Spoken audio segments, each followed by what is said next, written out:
Namaste and welcome to this edition of The Nation at 5. I'm Anand Narasimhan coming to you live from the CNN News 18 newsroom. Today is Swarnim Vijay Divas. 50 years since we showed the enemy the might of India and we liberated, and that was the creation of Bangladesh. Today we'll have a war veteran joining us as we celebrate Liberation Day, this Vijay Divas. There is a mega event that's also planned in Kolkata that should get underway in a short while from now. We'll get you the live pictures and also go across to the performances. But earlier this morning, Prime Minister Narendra Modi and also Raksha Mantri Rajnath Singh were present at the National War Memorial, paying tribute and homage and also bringing together the mashals which had gone into the four directions across the length and breadth of the country over the last 1 year. And they were all brought together and the Prime Minister lit the common mashal there at the War Memorial for the Amar Jawan. A very, very special moment, but this is also a moment to remember that if there is political will and it is combined with military might, we as a nation can stand up and fight for the rights of those who had been wronged. Pakistan was defeated, 93,000 POWs, and we returned them, we handed them back, but we also liberated a nation. There are stories within stories and so many tales to share. We will have Colonel Narendranath Suri, a war veteran of 1971, join us in a short while from now. He fought on the eastern side. But as there are celebrations in Kolkata, we go across to Shreya Dhondiyal, our defense editor, joining us. Shreya, a momentous day, 50 years since that fantastic Vijay that our soldiers had. And that was perhaps the first time we could show to the world the integrated battle command, or that we could, all the forces could combine together. Correct. And that's a good point to make, Anand, when we are looking at theaterization, when we are looking at theater commands. Unfortunately, India's first CDS has lost his life in that tragic crash. He was the one in charge of reorganizing India's armed forces, but you're right there, a good observation there. What do you say about the 1971 war? Let me just say that today I had the honor of really speaking to Major General Ian Cardozo. You remember him? Yes. You remember him? A young major, a Gorkha soldier. A film is being made on him, and I asked him, "Are you excited about Akshay Khanna making a film on you?" And he said, "Akshay Kumar, I beg your pardon, got it wrong there. Akshay Kumar making a film on you?" And said, "Absolutely not. I'm not excited at all, because I know that there were better men than me on that battlefield, and I just amputated a leg. I just lost a leg, but people lost their lives. My brothers lost their lives as well. So I'm not excited about this film at all." And before the interview, I asked him, I know that you've spoken about, this is a legend. This is a legend. Everyone in the forces knows about this. And I know you've spoken about this 100 times, about how and why you needed to amputate a leg. Tell us once again. He said, "Please don't bore me. I've said this so many times. It's now in a book." But the details he recounts. He's 84 years old now. The details still fresh. And for all war veterans today, I can tell you, many of them are in Calcutta. At 5 o'clock is when that grand ceremony is. We have the visuals on air with us right now. For all of them, today is a day to celebrate. Yes. It's a happy occasion. It was one of our most decisive victories. But for most Faujis, you ask them, they remember the men who fell in battle, the coffins they carried, the brothers they lost. My father was in the 71 war, and I remember he had gone back to the IMA, the Indian Military Academy. He was a young lieutenant, just joined the army. He went back to the Indian Military Academy after many years as a general, and he broke down there because he said, he went to his company and he realized that by the time the war had ended, he had lost half of his costmates. You always remember that. You always remember the brother who didn't come back home. So today when you see all the celebrations, the pride and the joy, the fact that this was a decisive victory, the fact that a new country was created, you always remember the men in uniform who lost their lives. Absolutely, because we stand because of the fallen. So that's always the sentiment. So Shreya, we've got these pictures coming through. The Calcutta War Memorial or the Victoria Memorial adorned looks very nice, and it's a special program that's being arranged. So we'll cut across to the performances, but right now I've got to thank you because we've got another 1971 war veteran, not from the Western Command but from the Eastern Command, and in his memoirs he writes that he was part of the gunnery and 901 Mountain Battalion, if I remember correctly. Colonel Narendranath Suri is with us. He was a captain then. Colonel, Jai Hind, Namaste. Thank you very much. I was going through some of the excerpts of your memoirs. Not much is spoken about, but with the 5x5 Gorkhas and before that with the Mukti Vahini, there are so many stories. Does that all come back, flooding back to you? Is it still fresh in your mind? And as a matter of fact, one never forgets this kind of event ever in the life. These are the things which get etched in your memory and remain with you throughout your life. And but before I start, I would like to pay my respect to the last of the survivors, that is Group Captain Varun, who has died, and of course the CDS and the complete party. We feel very, very. When I'm talking to you now, I'm talking with a very, very heavy heart. I wish they would have survived, but well, that's what happens. I mean, that kind of accident is part of life. They all died in the course of duty, and my respects to them, all of them. Yes. Now, coming to the 1971 operations, yes, I was a young captain. I could not cover everything in my memories. It was just an off-the-cuff attempt at writing whatever I could remember. But then, you know that the war clouds had started building up since July, and we got orders to mobilize somewhere around September. And we moved from NIFA, that time Northeast Frontier Agency, now called Arunachal Pradesh. Yeah, you recollect that?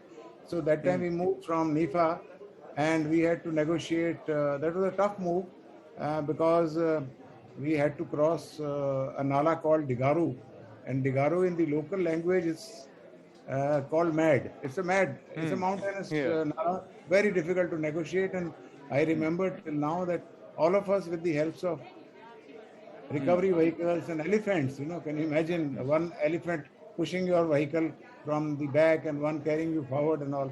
That's how we moved forward. So it was what a pleasure. Then we landed up in Shillong and came under 101 communication zone area, and that's how we got deployed. True, but then how did you cross? You must have had to cross the Luit or the Brahmaputra also. Yeah, and that too with guns. How did you do it? Yeah, guns are heavy, as you know. We had ferries. That time, no, the Digaru could not take the ferries because it had no bridge. I believe now a very beautiful bridge has been built over there. But that time there was no bridge at all. So we were all in our shorts, all officers, men, soldiers, everybody around. We had recovery vehicles, we had elephants to support. And this was all had been planned because we knew the nature of the obstacle that we were negotiating. Yes. All very earlier planned. And finally, with all this, we crossed that Digaru Nala. Then after that, we landed up at our side ghat of the Brahmaputra. And there that wasn't much of eventful. It was basically we were used to crossing the ferries. So that the guns and transport and men and vehicles, everything crossed on vehicles, and then we camped in Tinsukia for the night. That was our transit halt before we moved to Shillong. But your target, your mission was to move to Sylhet. So were you working or were you providing cover to the Mukti Bahini? How were the operations from covert to overt? How did it happen? Yeah, I'll come to that. Now what happened is that Shillong and Tinsukia and all are just transit points. It had nothing to do with the operational mobilization. We landed up on our side of the border of then East Pakistan, somewhere towards the end of September. And there we were deployed. We were deployed at two places. One is called Dauki, the other is called Muktapur. And I was part of a outfit called 902 Field Battery. 902 then it was Mountain Battery, 902 Mountain Battery. We had 4 officers with about 100 odd men with us. Now we got deployed, and initially the day we deployed, from next day onwards we were operating in support of Mukti Bahini. Mukti Bahini, that time we were not really allowed to go inside the border. So therefore, there was a covert support to Mukti Bahini. However, it was that this kind of operation was not bearing much of a result, and it was only a matter of time. I think then we started going in the eastern Pakistan territory in civilian clothes. True. Colonel Suri, may I request you to please stay with us? We're just going to dip into that function for a bit, which is being held, a grand ceremony at the Victoria Memorial for a bit, and then I'll come back to you and chat with you a little.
And the performances will continue. Right now, it's the band performing. Let's go back to Colonel Suri and get some more from those times as he recounts those days. Colonel Sahab, I read in your memoirs and some excerpts that were shared with us here at the by your team that there was a position when you were on the offense and you went on days without any logistic support. So you were actually living off the land, and you had the situation that wherever you would go in an attack mode, the enemy would actually retreat. So how did you corner them? Yeah, okay. But before that, I'd like to share with you that I had been part of the a parade in Calcutta, possibly in 1984 on a Republic Day. They celebrate that by a parade. So we happened to be posted in Barrackpore, and I took part in that. Oh, lovely. Now coming back to what had happened is basically the kind of operation was typical. What in the army terminology is called advance to contact. Now, Yes. normally, in the advance to contact, the enemy gives a lot of resistance, and therefore you have your supply echelons catching up and trying to everything else. In this case, after the declaration of war in the first week of December, what had happened is that I think enemy had lost its morale completely, and whenever we used to attack, there was the incident of their withdrawing and then our following up. So therefore, the fastest victory perhaps of 13 days that any army in the world has achieved. This kind of momentous victory. So obviously the fly echelons could not keep pace with us. So our normal method was that there was an element of Mukti Bahini with us, and they'll go to the village, bring us some rice and some other eatables, maybe possibly some chicken and all, and that's how we continued. I remember one particular incident. There were four of us in a particular outfit, and we had one or two shakkar paras to share amongst us. But anyway, wow, that's part of the game. So you have to carry on irrespective. True. But Colonel Saab, was there a time when you realized that the enemy is cornered, surrounded? Was there a time when you caught the enemy by surprise and you really taught them a lesson? When did you realize on ground that yes, victory is nigh? Oh, that we started, till about 1st of December, we were saying that, okay, the casualty, what we were feeling bad about was that whatever casualties were being taken place, were not declared as war casualties. So they would not be entitled to the part-time benefit. But then, as soon as the war was declared, we were very happy because people who had sustained injuries and who had died earlier also get covered. Now, your point about the at what time we realized and all, well, in the beginning around 1st of December, this had become apparent that the enemy is now on the run. But one particular operation that I remember clearly even now, there was an attack by the 5-5 Gorkha Rifles. 3 companies went into attack, and one company of which I was a part. We put a stop behind. We got to know the normal enemy tactics that as soon as they are attacked, they will tend to withdraw. So we put an attack. The attack was at first light. Attack was at last light. And in the morning, when we were deploying towards the back of the enemy, we saw a lot of enemy troops withdrawing. It was early morning, the mornings are early in the eastern side there. And the covered sentries, they called me. Sorry sir, come here. And we came and saw. This is the Gorkhas, sir तो वो दुश्मन जा रहा है इतना सारा fire करो. मैंने कहा ठीक है. अच्छा कह रहा ये एमएमजी लगा हुआ है क्यों नहीं ओपन कर सकता. तो मैं हमारा फायर तो भी आ जाए. ओके इसे साहब ठीक है मैं करता हूँ. मैं कहा चलो एक शर्त लगा तेरा. अगर तेरा फायर पहले आएगा मैं तेरे को एक बॉटल रक्शी का दूंगा. रक्शी दम. ठीक है सर. अच्छा ठीक है sir. He also started. I remember till date, I gave orders to my guns. I was the forward operation officer. And to my operator, I said, Ranjupe, kya guns kal wale target nahi hain? We have a system of registering target so that we can win continuous fire. He replied, haan sir. So then I passed an order which I remember. Battery target, Oscar Tango, Bravo Tango. Reference last target, yes, 100, add to 500, 1,000. And it just so happened, maybe I was lucky, maybe 6 rounds from he came in the center of these guys. Wow. That got a company worth of troops and all. And I really played merry hell into them. I do not know how many people were killed and all because there was no time thereafter to. But I know that if I fire 6 rounds, some 8-10 people will fall, then people will try and pick up casualty, and everybody was trying to go into a bamboo grove which was close by. And once they concentrated over there, I concentrated my fire on that bamboo grove. Okay, and really played merry hell. Whatever gunnery I knew, as a young captain, I applied every damn thing that I could. And you will be surprised. We had there was an observation post officer with this element. And after the surrender, he met me. He says, you had played merry hell into that. And who was the OP officer? I said, I was the OP officer. Then he told me, okay, you sustained a lot of... We shared notes, of the operations and all that. So, really speaking, a lot of casualties had been sustained by the enemy in that particular operation. But did you also suffer losses? Did you also lose a lot of your men? Luckily, we had very, very limited casualties. In our regiment, 1 person had died. 1 officer sustained injuries. But basically what happens is that when you are on the offensive, you tend to have minimum casualties. It's only on the defensive. Once you come to the defensive mode, then you sustain casualties. And one big thing in our favor was the massive air support that we were enjoying. Right. So that gives us cover for all our operations. So a big salute to our Air Force. Well, absolutely. And I think this is the tri-services combined. And if the forces can combine, this was perhaps the best example to give victory for India and liberation for Bangladesh. Colonel Suri, always a pleasure speaking with veterans and listening to tales. But I have paucity of time and have to move on. I thank you so much for making the time and speaking with us and recounting those times out there. I know it must have been very, very tough. But salute to your service and to all the other soldiers who've done such fantastic work for the country. Thank you very much, sir. Thank you very much. Well, moving on, but staying with the story, even as there are celebrations and there is a grand celebration that's happening at the Victoria Memorial in Kolkata, there is politics too. Rahul Gandhi there at a rally in Dehradun, making the statement and taking a swipe at the central government, blaming them for ignoring the contribution of former Prime Minister Indira Gandhi, saying it was her iron will and leadership that resulted in that triumph of 1971. He also said that she also took bullets to her chest and laid down her life for the country, but she has been deliberately ignored by this government. आज function हुआ है,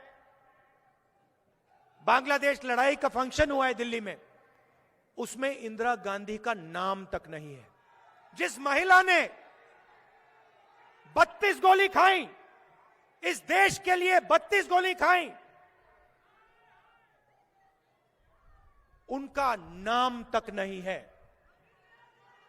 invitation में नाम तक नहीं है। क्योंकि सच्चाई से भाइयों और बहनों सरकार डरती है। Shahadat par siyasat is what the BJP is terming the statements made by Rahul Gandhi. On the one hand, as Pallavi Ghosh, our senior editor politics, joins us, on the one hand, the Congress says and made the Khoon ki dalali jibe when credit was being given to the Prime Minister for showing iron will as far as the Balakot strikes were concerned, and said don't take away credit from the forces. And today, it's the same person saying that give credit to Indira Gandhi and the Prime Minister for her iron will.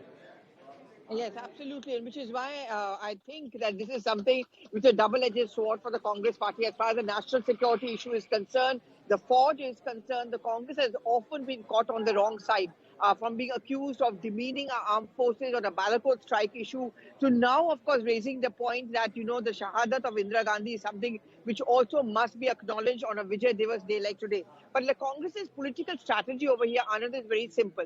They've carefully chosen a day like today to begin the campaign in Uttarakhand, where the Faujis, of course, play a very important role and they are an emotive factor. But in doing all of this, they've also raked up the legacy of Indira Gandhi, and that's where the finger pointing is taking place, and also where they become vulnerable to allegations coming in from the BJP. True. Pallavi, thank you for your inputs. We're going to take a very short break here on The Nation at 5. Stay with us.